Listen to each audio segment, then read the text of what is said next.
और नए भारत के शिल्पी प्रधानमंत्री मोदी जी का पावन जन्मदिन भी। भगवान विश्वकर्मा सृष्टि के शिल्पी हैं तो नए भारत के शिल्पी प्रधानमंत्री मोदी जी हैं। मैं इस अवसर पर आप सबको बधाई देता हूं, समारोह में आपका अभिनंदन करता हूं। जिन कारीगरों का आज यहां पे सम्मान हुआ है, उन्हें टूल किट उपलब्ध हुआ है, जिन्हें ऋण उपलब्ध हो रहा है, इन सबको भी हृदय से बधाई देते हुए इस पावन दिवस पर आपके प्रति अपनी मंगलमय शुभकामनाएं व्यक्त करता हूं। ये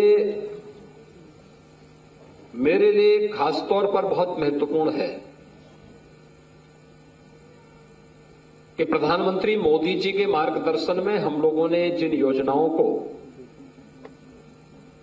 2018 में 2019 में प्रारंभ किया, वे योजनाएं आज देश के अंदर एक लोकप्रिय योजना न केवल बनी है बल्कि लाखों लोगों के लिए रोजगार और उत्तर प्रदेश और देश की अर्थव्यवस्था को आगे बढ़ाने में एक बड़ी भूमिका का निर्वहन कर रहे हैं। मुझे याद है 2017 के पहले उत्तर प्रदेश की हमारी परंपरागत उत्पाद पूरी तरह लगभग बंद सी हो गई थी। कोई पुरसा हल नहीं था, कोई पूछता नहीं था। ये बंदी के कगार पर था, लोग पलायन कर रहे थे।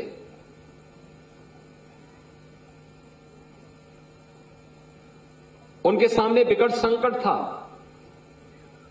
और जब स्वयं कारीगर और हस्तशिल्पी ही संकट में हो तो रोजगार का सृजन होगा कहां से। हर दूसरे तीसरे दिन दंगे होते थे, बिजली नहीं मिलती थी, पॉल्यूशन कंट्रोल बोर्ड की अलग से तलवार लटकती थी, एनओसी मिलने में वर्षों वर्षों लग जाते थे, बाजार नहीं था। उन स्थितियों में उनके सामने पलायन के सिवाय को दूसरा चारा नहीं था। लेकिन जब मार्च 17 में हमारी सरकार बनी तो हम लोगों ने एक तय किया कि नहीं, परंपरागत उद्यम को प्रोत्साहित करना है। और इसके लिए हम लोगों ने उस समय एक कमेटी गठित की कि भाई देखो परंपरागत उद्यम क्या क्या है। हम लोग बचपन में सुनते थे अलग अलग जनपद की अलग अलग उत्पाद के बारे में, दोनों प्रकार के थे। मुरादाबाद का ब्रॉस का पीतल का कार्य, अलीगढ़ की हार्डवेयर के ताले, अलीगढ़ के तालों के बारे में चर्चा होती थी, सहारनपुर के फर्नीचर की चर्चा होती थी, भदोई के कारपेट की चर्चा होती थी, लखनऊ की जरी दरदोजी की चर्चा होती थी, बनारस की साड़ियों की चर्चा होती थी, फिरोजाबाद की चूड़ियों की और ग्लास के आइटम की चर्चा होती थी और मिक्स होता था। मेरठ की कुछ आइटम के बारे में, हापुड़ के पापड़ के बारे में, अगर मेरठ की रेवड़ी थी तो हापुड़ के पापड़ भी थे, आगरा का पेठा भी था, लखनऊ का चाट भी था, वाराणसी की दही जलेबी भी थी। ये सब चर्चाएं बचपन से हम सुनते आए थे, लेकिन जब मैं स्वयं मुख्यमंत्री बना तो मैंने कहा ये कहां मिलती हैं, देखते हैं थोड़ा। और फिर हमने खोज प्रारंभ की थी और खोजते खोजते मुझे बताया गया कि 75 में से 57 जनपद ऐसे हैं जहां पर अभी भी वह प्रोडक्ट थोड़ी बहुत मात्रा में है, लेकिन उसको सरकार को बहुत मेहनत करनी पड़ेगी। और मैंने कहा बाकी 18 जनपदों में, उन्होंने कहा वहां के लिए भी देना पड़ेगा कुछ न कुछ। और मुझे बताते हुए प्रसन्नता है कि 75 के 75 जनपदों के लिए कोई ना कोई आइटम देकर के हम लोगों ने तब योजना चलाई थी, एक जनपद एक उत्पाद, 1 डिस्ट्रिक्ट 1 प्रोडक्ट की योजना। तत्कालीन राष्ट्रपति श्री रामनाथ कोविंद जी के हाथों से हमने इसका शुभारंभ किया था। उत्तर प्रदेश दिवस के दिन प्रारंभ किया था और प्रधानमंत्री मोदी जी ने इसकी सराहना करते हुए अपने बहुत अच्छे कमेंट और मार्गदर्शन इसके लिए हमें दिया था। आज इसी का परिणाम है कि उत्तर प्रदेश आज एक्सपोर्ट के एक हब के रूप में उभरा है। कोरोना जैसी महामारी के दौरान लाखों नौजवानों के लिए, कारीगरों के लिए, श्रमिकों के लिए अपने ही गांव, अपने जनपद में नए रोजगार का सृजन इस योजना के माध्यम से करने में हमें सफलता प्राप्त हुई। आज 1 डिस्ट्रिक्ट 1 प्रोडक्ट की योजना उत्तर प्रदेश की पहचान बन चुकी है। विश्वकर्मा श्रम सम्मान की योजना हम लोगों ने 2019 में प्रारंभ की और विश्वकर्मा श्रम सम्मान में राष्ट्रपिता महात्मा गांधी ने जिस भारत के बारे में कहा था, ग्राम स्वराज की परिकल्पना को साकार करना है, वह साकार सरकार के स्तर पर नहीं बल्कि इन्हीं कारीगरों और हस्तशिल्पियों के माध्यम से वह सपना साकार होना था। इसमें गांव का ही कारपेंटर, गांव का ही लोहार, गांव का ही सुनार, गांव का वही हलवाई, गांव का ही राजमिस्त्री, गांव का ही नाव हो या मोची हो, ये सब गांव के ही अंदर रह करके अपनी आजीविका चलाते हैं, एक दूसरे पर आश्रित होकर के एक दूसरे के सहयोगी बनते हैं। लेकिन उसको वहां पर बहुत उत्साह नहीं मिल पाता है, मंच नहीं मिल पाता है और इसलिए हमने कहा कि अगर इसको हम प्रोत्साहित करें, एक ट्रेनिंग दें, एक सर्टिफिकेट दें, ट्रेनिंग के दौरान का मानदेय दें और ट्रेनिंग पूरी होने पर उसे टूल किट उपलब्ध करवाएं, आज की डिजाइन के अनुसार, आज की डिमांड के अनुसार अगर हम उसको प्रशिक्षित कर सकेंगे और फिर सस्ते में उसको लोन उपलब्ध करवा पाएंगे, कम ब्याज दर पर करा पाएंगे। अनेक स्कीम है, पीएम मुद्रा की योजना है, पीएम रोजगार की योजना है, मुख्यमंत्री युवा स्वरोजगार की योजना है, ओडीओपी की योजना है। किसी भी स्कीम के अंतर्गत अगर हम इस कार्यक्रमों को आगे बढ़ा लेंगे तो उद्यमी को भी संबल मिलेगा और साथ साथ रोजगार का भी सृजन होगा। और मुझे प्रसन्नता है कि लाखों हमारे हस्तशिल्पी और कारीगर इस योजना से लाभान्वित हुए। आज उसके माध्यम से लाभान्वित होकर के एक नया जीवन जी रहे हैं और न केवल अपने परिवार की खुशहाली के लिए बल्कि समाज की खुशहाली के लिए भी काम कर रहे हैं। युवाओं को रोजगार भी दे रहे हैं। बहनों और भाइयों, कहने की आवश्यकता नहीं है कि यूपी का जो युवा पहले रोजगार के लिए बाहर भागता था, आज उसको अपने जनपद में इन 2 योजनाओं के माध्यम से रोजगार या स्वरोजगार मिलने में काफी मदद मिली। और इन्हीं को लोन उपलब्ध करवाने के लिए सरकार की योजनाएं भी हैं और साथ साथ हमारे बैंकर्स भी आगे आए। बैंकों ने भी बड़ी भूमिका का निर्वहन किया। मुझे याद है जब हम लोग 2017 में आए थे, उत्तर प्रदेश का जो सीडी रेशो था, यानी कुल पैसा जो यूपी के अंदर जमा होता था उसका मात्र 45 से 44% पैसा ही यूपी में लोन के रूप में वितरित हो पाता था। शेष पैसा यूपी के बाहर जाता था। आज यही पैसा 60% से अधिक यूपी के अंदर खर्च होता है और हमारा प्रयास है कि इस वित्तीय वर्ष के अंत तक इसको हम 65% तक लेके जाएंगे। यानी यूपी का पैसा यूपी के विकास के लिए ही, यूपी के युवाओं के रोजगार के लिए यूपी के अंदर खर्च हो रहा है और इसीलिए बैंक भी अपना सहयोग देने को तैयार है। सरकार ने भी योजना बनाई, अनेक योजनाएं बनाई कि ओडीओपी के अंतर्गत कोई अपना उद्यम स्थापित करना चाहता है, कोई भी उद्यम अपना लगाना चाहता है, तो उस उद्यम की स्थापना के लिए सरकार एक व्यवस्था बनाएगी। 1000 दिन तक उसको एनओसी की आवश्यकता नहीं, 1000 दिन तक वो आवेदन करके एनओसी लेता रहेगा, अपना उद्योग लगाए और अपना उद्योग चलाए, कोई उसको परेशान नहीं करेगा। हमने व्यवस्था की कि प्रदेश के अंदर जो भी इस प्रकार के उद्योग लगेंगे वह प्रदेश के अंदर एमएसएमई में अपना रजिस्ट्रेशन करवाएं। रजिस्ट्रेशन करवाने के बाद क्या क्या कार्यकर्ता पूरा विस्तार से दें। रजिस्ट्रेशन होने के साथ उसको हम 5 लाख रुपए की सुरक्षा बीमा का एक कवर दे देंगे।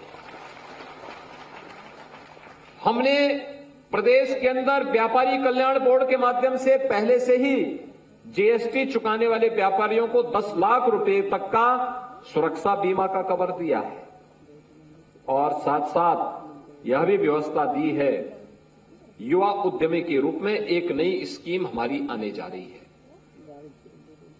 जिसमें प्रदेश के 10 लाख युवाओं के लिए, नोट करना, 10 लाख युवाओं के लिए पहले चरण में 5 लाख और दूसरे चरण में 10 लाख रुपए तक का ब्याज मुक्त ऋण उद्योग लगाने के लिए हम उसको देने जा रहे हैं। यानी सीधे सीधे 10 लाख उद्योग लगेंगे।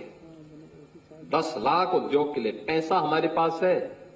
अब ट्रेनिंग के साथ जुड़ना, कार्यक्रम के साथ आगे जुड़ना बैंक के लिए भी आसान होगा, क्योंकि उद्यम लगाने वाले युवा को तो उसमें केवल अपनी मूल पूंजी ही वापस करनी है, शेष तो सरकार उसमें सहयोग करने जा रही है और बैंक उसमें आसानी से लोन भी दे देगा।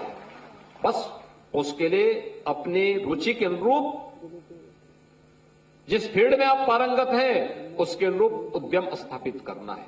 इसमें महिला, अनुसूचित जाति, जनजाति लोगों के लिए कुछ विशेष प्रोत्साहन भी दिए गए हैं, उन्हें उद्यम, और मुझे लगता है कि इस दिशा में थोड़ा भी प्रयास अगर आप आगे करके कर लेते हैं, इसका भारी लाभ होने वाला है।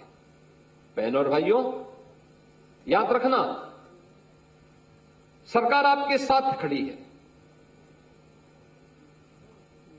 ये जो बांटने वाली राजनीति है, जो जाति के नाम पर तमाम वादों के आधार पर आपको बांट रही है, इससे आपका कल्याण नहीं होने वाला है।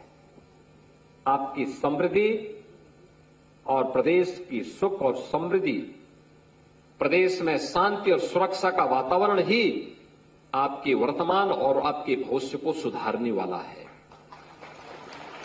कानून व्यवस्था की स्थिति को प्रदेश के अंदर ऐसा रखा गया है, जहां हर दूसरे तीसरे दिन दंगे होते थे, आज न दंगाइयों का पता है और न दंगों का कहीं पता है। जब दंगाई गायब और दंगे भी गायब, तो आम नागरिक तो सुरक्षित है, लेकिन दंगाइयों के आका परेशान है। उनकी परेशानी उनको शुरू हो गई है, क्योंकि इसी से उनकी रोजगार चलता था। आपके रोजगार पर ठोकर मारते थे, लेकिन जब दंगे होते थे इसमें अपनी रोटी सेकने के लिए जाते थे। और बहनों और भाइयों, हमें सोचना होगा, हमें अपने वर्तमान के साथ साथ अपने आने वाली पीढ़ी के भविष्य को ठीक करना है, तो सुरक्षा पहली आवश्यकता है। सुरक्षा पहली आवश्यकता है। पर्व और त्योहार शांतिपूर्ण तरीके से मनाए जाए। व्यक्ति कमाता क्यों है? इसलिए कमाता है ना कि मेरे बच्चे, मेरे परिवार सुरक्षित रहें, समृद्ध रहें, खुशहाल रहें। पर्व और त्योहार शांतिपूर्ण तरीके से मनाए जाए। पर्व और त्योहार के साथ साथ मांगलिक कार्यक्रम, शादी ब्याह, मुंडन के सारे कार्यक्रम हमारे अच्छे ढंग से संपन्न हो। और इसलिए सरकार की प्राथमिकता यही होनी चाहिए कि हर एक को सुरक्षा सबको देंगे। शासन की योजना में भागीदार सबको बनाएंगे। लेकिन अगर कोई कानून को ठेंगा दिखाएगा तो कानून उसको उल्टा लटकाने की ताकत भी रखता है। इस प्रकार का एक जज्बा भी सरकार का दिखना चाहिए। और वही कार्य ये डबल इंजन की सरकार ने यूपी के अंदर किया। आज आप देखो, कहीं भी आ जा सकते हैं। कहीं भी कोई सुरक्षा में सेंध लगाने का दुस्साहस नहीं करेगा, और करेगा तो खामियाजा भी भुगतेगा। फिर यह भी तय है। और इसीलिए सुरक्षा की इस गारंटी का परिणाम क्या है? आज निवेश भी हो रहा है। 40 लाख करोड़ रुपए का निवेश यूपी के अंदर एक सपना था, आज ये हकीकत है। ये 40 लाख करोड़ का मतलब 1.5 करोड़ नौजवान को सीधे सीधे नौकरी। ये 1.5 करोड़ नौजवान या तो बेरोजगार रहता या फिर कहीं और जगह पलायन कर गया होता, डिप्रेशन का शिकार होता। लेकिन हमारा प्रतिभाशाली नौजवान अब डिप्रेशन में नहीं जाएगा, पलायन भी नहीं करेगा। अब वो अपने गांव में, अपने जनपद में, अपने प्रदेश में नौकरी पाएगा और अपनी ऊर्जा और प्रतिभा का लाभ आज उत्तर प्रदेश को और देश को दे रहा है। आज इसी का परिणाम आया है। ओडीओपी, विश्वकर्मा श्रम सम्मान और सुरक्षा का बेहतरीन वातावरण का परिणाम है कि जो उत्तर प्रदेश 2016-17 में देश की 6ठी-7वीं अर्थव्यवस्था माना जाता था, आज वही उत्तर प्रदेश देश की नंबर 2 की अर्थव्यवस्था है, नंबर 2 की अर्थव्यवस्था है। और 29-30 तक उत्तर प्रदेश देश की नंबर 1 की अर्थव्यवस्था बनेगा, इसमें कोई संदेह नहीं होना चाहिए। नंबर 1 की अर्थव्यवस्था का मतलब हर हाथ को काम, हर खेत को पानी, हर बेटी की सुरक्षा, हर व्यापारी को सम्मान। और उस लक्ष्य को लेकर के आज सरकार आगे बढ़ रही है, निरंतर आगे बढ़ रही है। ये जो कार्यक्रम है यहां पर जो किया जा रहा है, यह कार्यक्रम इसी श्रृंखला का हिस्सा है, इसी श्रृंखला का हिस्सा है। ऐसे कार्यक्रम पहले नहीं होते थे, इसके लिए ऐसा विजन भी नहीं था, क्योंकि जब एजेंडा ही दूसरा है तो ऐसे कार्यक्रम कैसे होंगे? हस्तशिल्पी के बारे में उनको जानकारी नहीं, कारीगरी के बारे में जानकारी नहीं। उनके पास तो एकमात्र मिशन था, लूटो और परिवार का पेट भरो।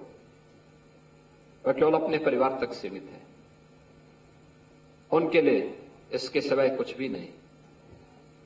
बहनों और भाइयों, जब परिवार तक कोई व्यक्ति सीमित हो जाएगा, वो देश के बारे में और समाज के बारे में नहीं सोच सकता, नहीं सोच सकता है। उसकी दृष्टि उतनी है ही नहीं। उसका तो अपना एक सीमित दायरा है, उसी में रह करके वह व्यक्ति हर प्रकार के नैतिक कार्यों को अनैतिक कार्यों को अंजाम देता है। और यही होता रहा। क्यों उत्तर प्रदेश के सामने पहचान का संकट आया? क्यों उत्तर प्रदेश, जो देश में आबादी का सबसे बड़ा राज्य, जिसमें देश का सबसे ज्यादा युवा, जिस प्रदेश में सबसे समृद्ध भूमि, सबसे अच्छा जल संसाधन, वह प्रदेश किसान आत्महत्या करे, युवा पलायन करे, एक गरीब भूखों मरने के लिए मजबूर हो, एक व्यापारी के सामने सुरक्षा का संकट खड़ा हो, एक बेटी सुरक्षा के लिए गुहार लगाए और नौजवान के सामने पहचान का संकट खड़ा हो जाए। यही तो पैदा किया गया था 2017 के पहले। लेकिन आज मैं कह सकता हूं, उत्तर प्रदेश का कोई भी व्यक्ति कहीं भी देश के अंदर जाएगा, लोग उसको सम्मान की निगाह से देखते हैं। लोग बोलते हैं, अच्छा उत्तर प्रदेश से हैं आप। बहनों और भाइयों, ये जो सम्मान है ना, इसमें प्रदेश का भी सम्मान है और देश का भी सम्मान बढ़ा है। आपका भी गौरव बढ़ता होगा जब उत्तर प्रदेश के नाम से आपके नातेदार, रिश्तेदार, कोई परिचित प्रफुल्लित होता होगा कि वाह, आप उत्तर प्रदेश से।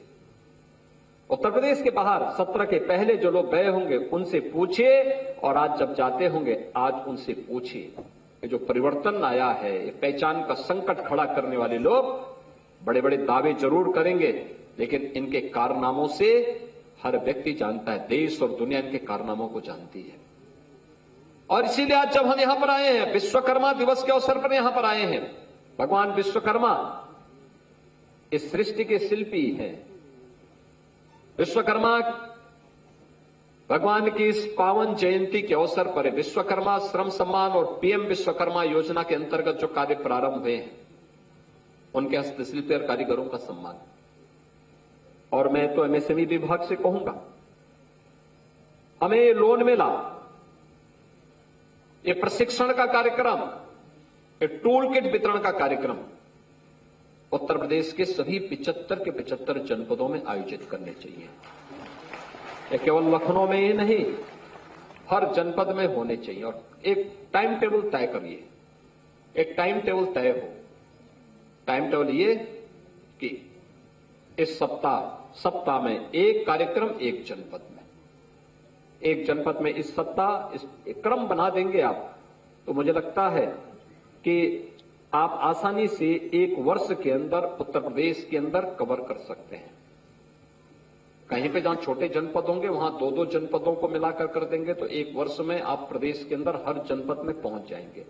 और वहां के कारीगरों को, हर प्रकार के कारीगरों को, वन डिस्ट्रिक्ट वन प्रोडक्ट के कारीगरों को पहले प्रशिक्षण उनका अलग से हो जाए, उनके लिए कॉमन फैसिलिटेशन सेंटर बने, हर जनपद में हम बनाने की तैयारी करें, या हम लोग पीपीपी मोड पर ही उन्हें स्थापित करें नई तकनीक के बारे में।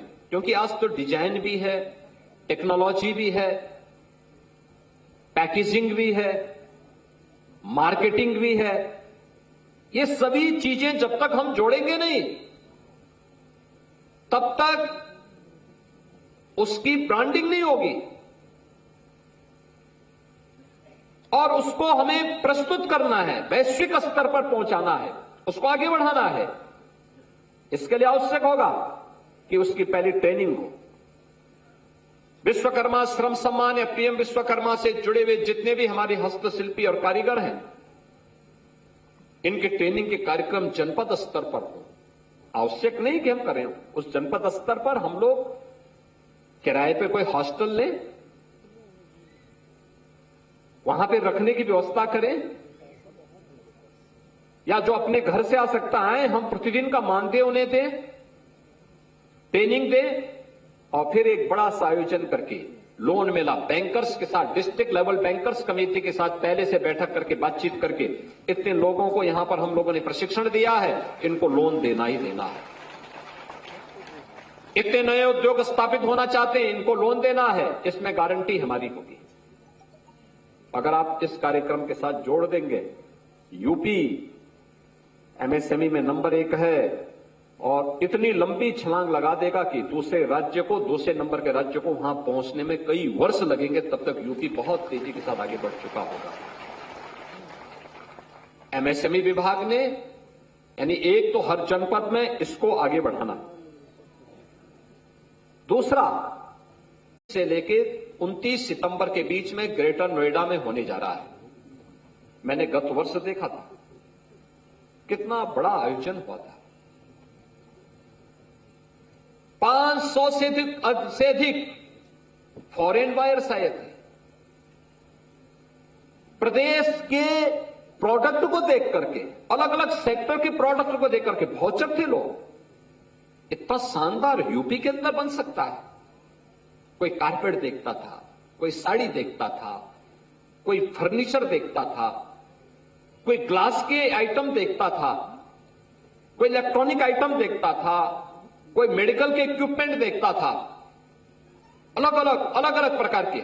और यूपी के पोटेंशियल को एक मंच पर ले जाने का प्रयास। हजारों की संख्या में एग्जीबिटर्स आए थे। बिल्डर और बायर्स के बीच में वहां पर बहुत अच्छी बातचीत हुई। 70,000 से ऐसे लोग आए थे जिन्होंने विजिट किया था, और उसमें टोटल जो विजिटर आए थे लगभग 3 लाख से ऊपर वहां पहुंचे थे। बहुत बड़ा सफलतम आयोजन था और फिर से इस बार होने जा रहा है।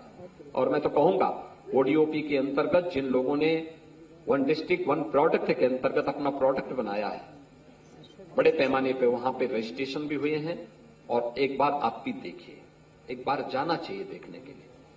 देखिए, जब आप कोई अच्छी चीज देखेंगे या जनपद स्तर से ले जाने की कोई व्यवस्था की गई तो करना चाहिए। लेकिन ग्रेटर नोएडा में तो इंटरनेशनल हो ही, लेकिन हमें प्रदेश के अलग अलग कमिश्नरी स्तर पर पहले चरण में इस प्रकार के ट्रेड शो के आयोजन भी करने चाहिए। लोगों को पता तो लगना चाहिए यूपी के अंदर क्या क्या चीजें हैं, और फिर ये हमारे जितने कारीगर और हस्तशिल्पी हैं ये लोग भी एक नए कंपटीशन के साथ जुड़ेंगे, उस अभियान के साथ जुड़ेंगे। यूनिटी मॉल के कार्यक्रम को तेजी के साथ आगे बढ़ाना है। पीएम श्री जो टेक्सटाइल पार्क लखनऊ हरदोई के बीच में बनने जा रहा है, इस कार्यक्रम को आगे बढ़ाना।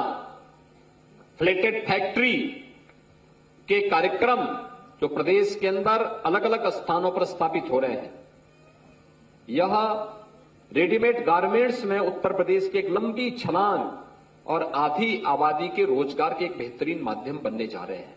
हमें इसको और प्रोत्साहित करना होगा। तो एमएसएमई विभाग से ही फ्लेज पार्क की स्कीम 11 फ्लेज पार्क तक स्वीकृत हो चुके हैं, कुछ बनने की प्रक्रिया के साथ तेजी के साथ आगे बढ़ रहे हैं। निजी क्षेत्र में भी औद्योगिक पार्क स्थापित होंगे, ये पहली परिकल्पना है और ये काम तेजी के साथ आगे बढ़ा है। ऐसे कुछ न कुछ नवाचार होने चाहिए। विभाग एक केवल लकीर का फकीर नहीं बन सकता। हमें जनता जनार्दन के चेहरे पर खुशहाली लाने के लिए, नौजवानों के लिए रोजगार सृजन करने के लिए, अपने हस्तशिल्पी और कारीगरों के प्रोत्साहन करने के लिए कुछ न कुछ नई स्कीम के साथ निरंतर आगे बढ़ना पड़ेगा। अगर हम आगे बढ़ पाएंगे तो इसका लाभ हमें प्राप्त होगा, प्रदेश को प्राप्त होगा, देश को प्राप्त होगा। और प्रधानमंत्री मोदी जी की जो मंशा है कि पिछले 10 वर्ष में उत्तर प्रदेश ने जो एक लंबी दूरी तय की है, दुनिया की लीडरशिप अपने हाथ में ली है। भारत आज दुनिया की सबसे फास्ट ग्रोइंग इकोनॉमी के रूप में स्थापित हुआ है। तेजी से उभरती हुई अर्थव्यवस्था के रूप में भारत आज स्थापित हुआ है। हमारा भी प्रयास होना चाहिए कि हम भी इसमें अपना योगदान दे सकें। आखिर राष्ट्र के प्रति समर्पण का यह भाव हमें न वर्तमान में बल्कि भावी जीवन में भी हमारी आने वाली पीढ़ियों के भविष्य को उज्जवल बनाने में योगदान देगा। और प्रधानमंत्री मोदी जी ने कहा है, पिछले 10 वर्ष में भारत की अर्थव्यवस्था 10वें नंबर से 5वें नंबर पर आई है और हमें अगले 3 वर्ष के अंदर देश को तीसरी बड़ी अर्थव्यवस्था बनाना है। तीसरी बड़ी अर्थव्यवस्था भारत का बनने का मतलब भारत एक ग्लोबल इकोनॉमिक पावर बनेगा, दुनिया की एक ताकत बनेगी। लेकिन हमें विकसित भारत की परिकल्पना को साकार करने के लिए अपना योगदान देना होगा।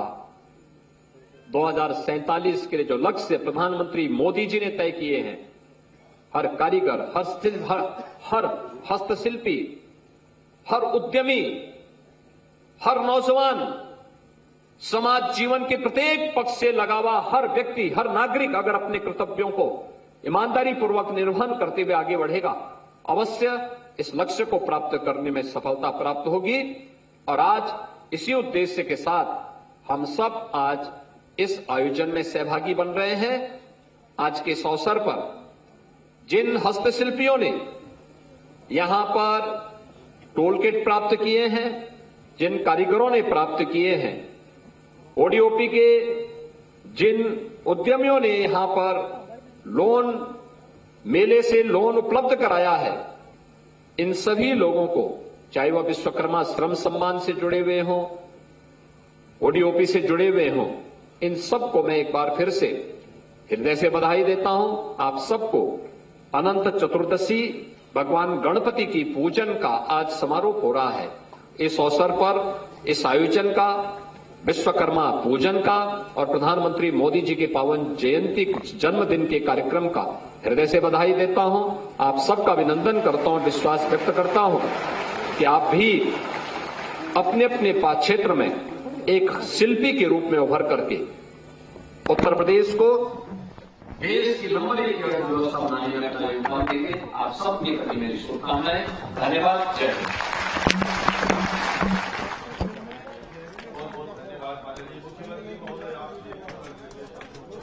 तो मुख्यमंत्री योगी आदित्यनाथ लखनऊ में ऋण वितरण के कार्यक्रम में पहुंचे हुए थे। करीब 50,000 करोड़ का ऋण वितरण किया गया है। विश्वकर्मा जयंती पर यह कार्यक्रम रखा गया था और इस कार्यक्रम में मुख्यमंत्री योगी आदित्यनाथ पहुंचे थे, जहां पर तमाम कारीगरों को ये ऋण वितरित किया गया है।